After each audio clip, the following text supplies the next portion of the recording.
So in this video, we're going to look at adding a new item to your item manager using the easy item function. So as always, make sure that you're logged in as the admin to your seller account, and then from the admin panel, look to the left, select manage, and then items. 3, 2, 1. When you are in the item manager, we can just see there's a number of options here in orange, and we're going to select the first, which is easy new item. Click on that, and we're taken through to this new page here with a bunch of options available to us. So I'm going to add a bamboo cup to my bamboo store. So the name is going to be Bamboo Cup, obviously. Oh, let's say Bamboo Cup 2, because I've actually added a few already. We're going to give it an item code, so let's say BC2.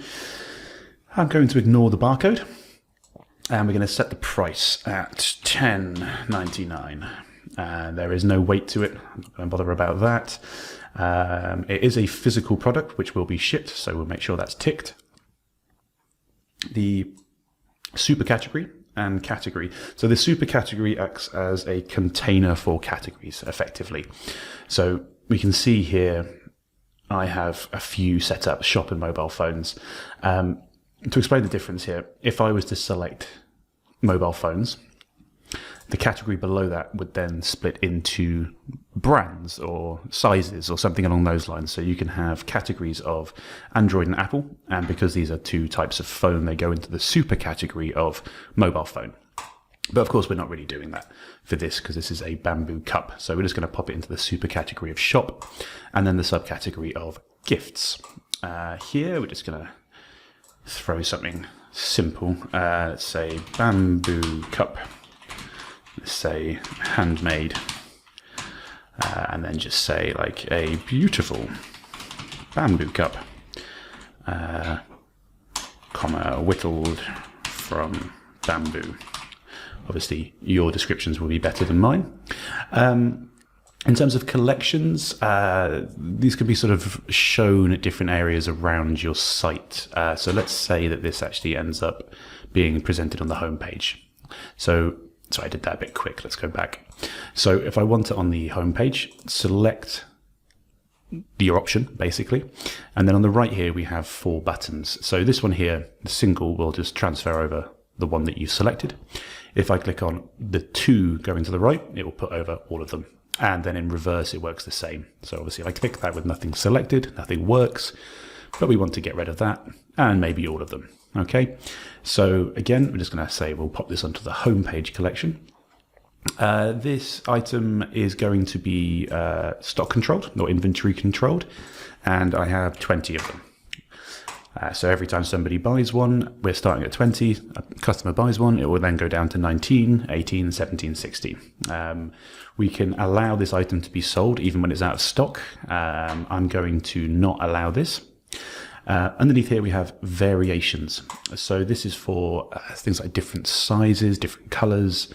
If I tick this, it will then have a variation 1. So let's say size. I think I've already got one here in my drop-down menu. I do. I have size.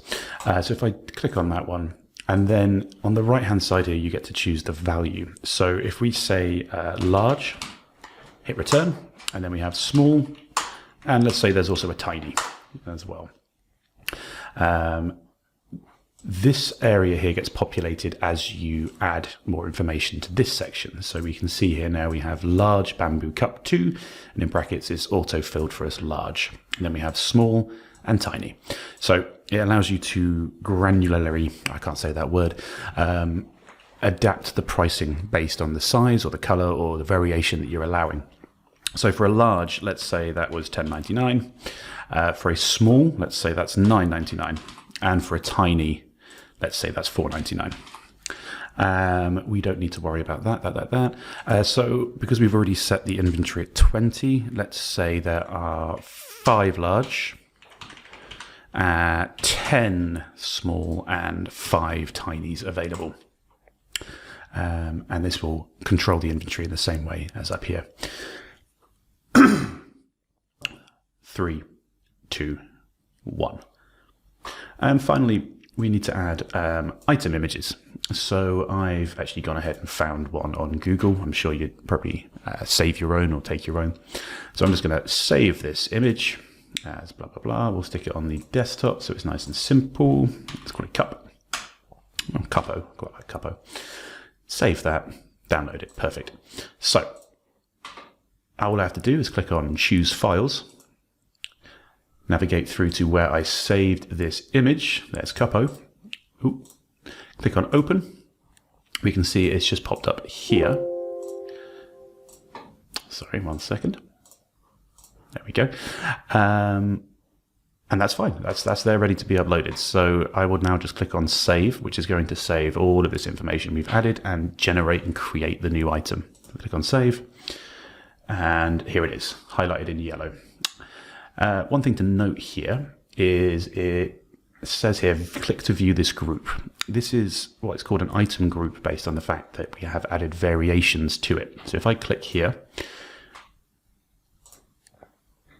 we can see the 3 items that we created with the variations underneath. I think that's about it for this section here. If I head back a second, let's have a quick look. It's created there. If we would like to view it, we can just go straight through to our store. So if we just go back to Show Menus, click on Edit, so we'll be able to see the shop. And then we placed it in the Shop super category and the Gifts normal category. So we know it's in here somewhere. Bamboo straw, there's the old bamboo cups. Here's the new one. There we go. Please forgive my terrible design here. It's more for showing than anything else. And there we go. We can see here the variations that we've offered. So we have the drop-down menu for large, small, and tiny. Clicking on that will adjust the price. There we go, $9.99, and tiny was $4.99. There we go. And it gives us the amount of stock that's available as well. Okay, thanks very much.